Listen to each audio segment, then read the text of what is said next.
가장 요즘 이슈가 되는 거는 요거 헤르페스. 근데 얘 같은 경우에는 한 번 생기면은 원장님 안녕하세요. 네, 안녕하세요. 이번에는 성병에 대해서 좀 여러 가지 좀 여쭤보려고 또 이런 자리를 가졌습니다. 질문 드리고 싶은 게 있는데요. 첫 번째가 상대방이 STD가 양성이 떴다라고 네. 하더라고요. 네. 그래가지고 이게 100% 외도인지 의심하는 부분이 있었는데 이런 거는 혹시 어떻게 봐야 되나요? 그거를 시작하기 전에 STD가 뭔지에 대해서부터 알아야 되잖아요. 요렇게 미리 준비를 해놨어요. 성매개 질환, 즉 성관계를 통해서 감염될 수 있는 질환을 STD라고 하고, 이게 9 정도 있고 12 정도 있고 24 정도 있어요. 여기서 보시면은 막 적혀 있는데 사실 STD 검사는 여기까지예요. 자, 여기서 중요한 포인트가 제가 여기서 이렇게 선을 싹 그어놨죠. 그 이유가 뭐냐면은 얘네들 같은 경우에는 질내상제균, 즉 여자의 질 속에 있을 수 있는 균이에요. 그래서 얘네들이 평소에는 검출이 안 되다가도 우리가 컨디션 안 좋으면 감기 걸리잖아요. 그런 것처럼 그럴 때 발현될 수 있어요. 얘네는 그런 균들이고, 그 위에 있는 것들은 상제균은 아닌데 성관계를 통해서 감염될 수 있는 그런 균들이고, 처음에는 성병 하면 다 얘인 줄 알았어. 이거다 생각을 했는데, 우리가 뭐 성관계를 하고서 예전에 이제 1800년대까지는 다 얘인 줄 알았는데 그 이후에 이런 애들이 발견이 된 거예요. 그래서 얘가 맨 처음에 발견됐기 때문에 임질성 요도염, 비임균성 요도염 이런 식으로 분류를 하게 되고요. 그래서 아까 질문이 뭐였죠? 이거면은 거의 외도가 아닐 가능성이 높다고 보시면 되고요. 왜냐면 질내상제균이니까. 근데 요거라고 해서 꼭 외도는 아닐 수도 있어요. 왜냐면은 이 중에서 무증상 감염을 일으키는 애들이 있어요. 얘. 제가 여기 동그라미 쳐놨잖아요. 얘네 둘은 삐. 근데 여기에서 대표적인 성병이 어떤 건지 그 특징에 대해서 몇 가지만 좀 설명해 줄 수 있을까요? 가장 요즘 이슈가 되는 거는 요거 헤르페스. 그 다음에 제가 봤을 때는 얘네 단데. 혹시 그 매독이나 뭐 네. 이런 거는 혹시 어떤 거에 속하는 거예요? 이게 이제 매독을 소변 검사로 검출을 하는 건데, 실제로는 매독을 내가 검사를 하고 싶다 그러면은 피검사로 해요. 피검사로 해서 치료 받았는지 안 받았는지 그런 걸 따라서 실제로 이게 전염력이 있는 매독인지 아닌지 판별을 하게 돼요. 예전에 종합병원 근무를 했을 때 협진이 많이 오거든요. 그래서 수술 준비하기 전에 피검사를 싹 했어. 매독 검사 중에 두 가지가 있는데 RPR이랑 VDRL이라는 게 있는데, 일단 얘를 무조건 수술한 사람들은 다 기본적으로 검사를 해요. 근데 얘가 양성이 떴다고 협진이 올 때가 많은데 80대 할아버지야, 70대 할아버지야, 누가 봐도 지금 매독은 아니야. 그럼 예전에 걸렸던 그런 사람들도 이게 저희가 이제 타이터라고 해서 이거를 역가를 보는데 뭐 1대 뭐 4, 뭐 1대 8 이런 식으로 숫자가 높아질수록 전염력이 높다고 보면 되거든요. 예, 이런 거를 통해서 판별을 하게 돼요. HSV 네. 관련된 거 있잖아요. 사실 저게 발에 있으면 사마귀가 되는 거고, 네. 뭐 입에 나면 이렇게 또 물질 같은 게 잡히고, 그리고 생식기에 있으면 성병이 되고 이런 네. 거예요. 지금 사마귀는 얘예요. HPV고 이게 HSV 1형, HPS 2형인데, 근데 이제 그게 입술에 나는 분들은 1형, 그리고 생식기에 나는 분들은 2형. 근데 모양은 비슷해요. 1형, 2형 구분 못 해요. 그냥 위치로 파악을 하는 거예요. 근데 얘 같은 경우에는 한 번 생기면은 평생 가요. 내 몸의 면역력이 떨어졌을 때 확 올라와요. 제가 1형 보균자거든요.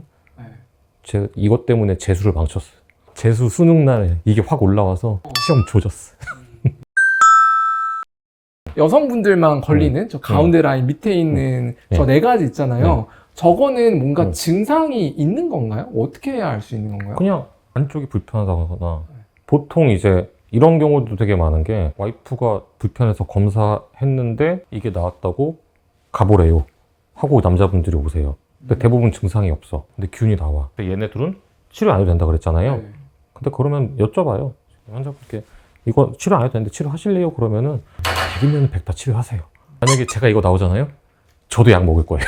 매독 같은 경우에는 계속 약간 그게 남아있는 거예요? 나중에도 발현될 수가 있는 거예요? 그게 어떤 피검사에서는 계속 검출이 돼요. 남아있다기보다는. 그러니까 치료가 받아도 검출이 되는 피검사가 있어요. 예전에도 한 번이라도 걸렸는지 안 걸렸는지 그런 걸 보기 위해서는 그 검사가 맞는 거고, 지금 활동성이 있는 건지 그걸 보기 위해서는 또 다른 검사가 있어요. 웨딩 검진이라고 들어보셨잖아요. 네. 정말 별의별 걸 다 넣어요. 그러면은 모든 걸 알 수 있어요. 결혼하고 그 뒷조사를 하는 건 결혼 전에 이제 그렇게 성병 판정을 받은 사람들은 네. 성적으로 감염이 됐다라는 그런 네. 인식들이 굉장히 많아서 네. 수치심을 느끼시는 분들이 많잖아요. 네. 꼭 그런 것만은 아닌 거죠. 그렇죠. 얘네들 같은 경우에는 원래 있는 균이니까 나온다고 크게 뭐 문제가 되거나 하는 건 아니에요. 뭐 이런 애들 다 항생제로 치료하면 다 치료가 되거든요. 보통 일주일 치료하면 대부분 나아요. 수치심 가지거나 할 필요는 없고, 대신에 이제 그런 건 있는 게, 누구를 처음 만나 사귀었어. 한 달이 됐어. 근데 뭔가 아파서 병원에 갔더니 예를 들어서 뭐 클라미디가 나왔어. 그러면은 나랑 사귄 그분이 문제일까? 이게 잠복 감염이 있을 수 있어서 내가 이전에 걸렸었는데 그동안 증상이 없다가 이 사람을 만나서 발현했을 수도 있는 거예요. 그거는 모르는 거예요. HIV가 네. 전염시킬 수 있는 방법이 좀 많다고 들었어요. 그러면은 보균자들을 격리할 수 있는 시스템이 현재 조금 없는 그거는 건가요? 사실상 없죠. 이 사람들이 그냥 활동하고 다니는 걸 격리하는 방법은 사실상 없어요. 거의 대부분 성관계를 통해서만 전파하기 때문에 요즘에는 치료자가 워낙 좋아서 거의 전염력이 제로까지는 아니지만은 그 정도에 도달하는 약들이 많이 개발이 돼서 거의 전염력이 없는 분들이 많아요. 그냥 평생 그냥 약을 먹는다고 생각하시면 돼요. 그럼 여기 적어놓은 애들은 뭐냐? 성관계를 통해서 전염될 수 있는 질환들이에요. 근데 단지 여기에서 안 들어간다 뿐이지. 그러면은 HBV, 흔히 하는 B형 간염, HCV, C형 간염. 이거는 둘 다 성관계를 통해서 전파가 가능해요. 재밌는 거는 HBV 같은 경우에는 백신이 있어요. 근데 치료제는 플러스 마이너스죠. HCV는 백신이 없어요. 근데 치료제는 있어요. 바이러스 특성에 따라 달라지는 거예요. 얘 같은 경우는 백신이 있다는 거는 바이러스가 있고 아직 껍데기가 있잖아요. 여기가 그나마 뚫고 들어가기 좋다는 거야, 안으로. 치료제가. 이게 왜 플러스 마이너스냐? 이 안에서 변이를 좀 일으켜요. 얘 같은 경우는 백신이 없는 이유는 처음에 애초에 여기 뚫고 못 들어가. 근데 치료제는 뚫기만 하면은 치료를 할 수 있다는 거야. 예를 들어서 정말 이런 증상이 있으면 무조건 와라. 이런 거가 혹시 있을까요? 남성분들 같은 경우에는 소변 볼 때 불편하면 무조건 오셔야 돼요.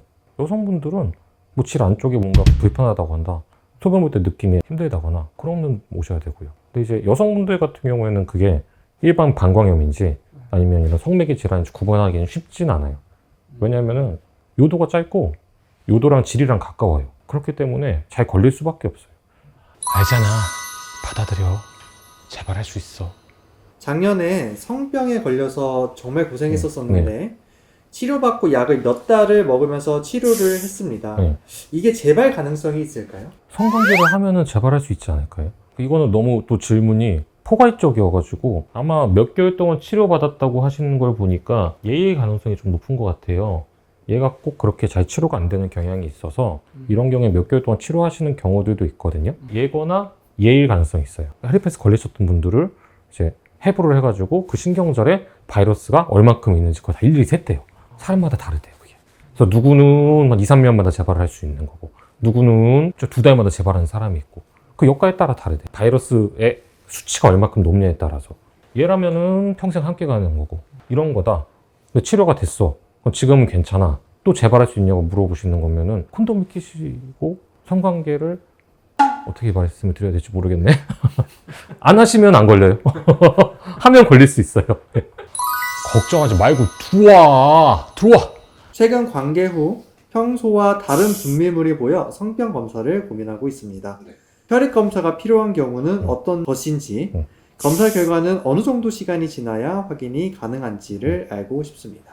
그리고 정확한 검사를 위해 준비를 해야 할 사항이 있는지도 궁금합니다. 정확한 검사를 위해 준비할 사항은 비뇨기과를 오시면 됩니다. 분비물이 나왔다는 거는 이미 성병의 가능성이 높다는 얘기고요. 그때는 보통 얘만 시행하게 돼요. 이 STD12종. 근데 본인이 걱정이 된다. 그러면 피검사로 얘까지도 같이 할 수도 있는 거고요. 얘는 소변 검사고 나머지는 피검사긴 한데 얘는 다음날 나와요. 그날 3시 이전에 오시면은. 3시 이후에 오시면은 다 다음날. 얘네도 다 다음날 나와요. 근데 얘 같은 경우는 아까 얘기했던 것처럼 2에서 4주까지 윈도우 피리어드가 있기 때문에 그 시기가 지나야지만 돼요.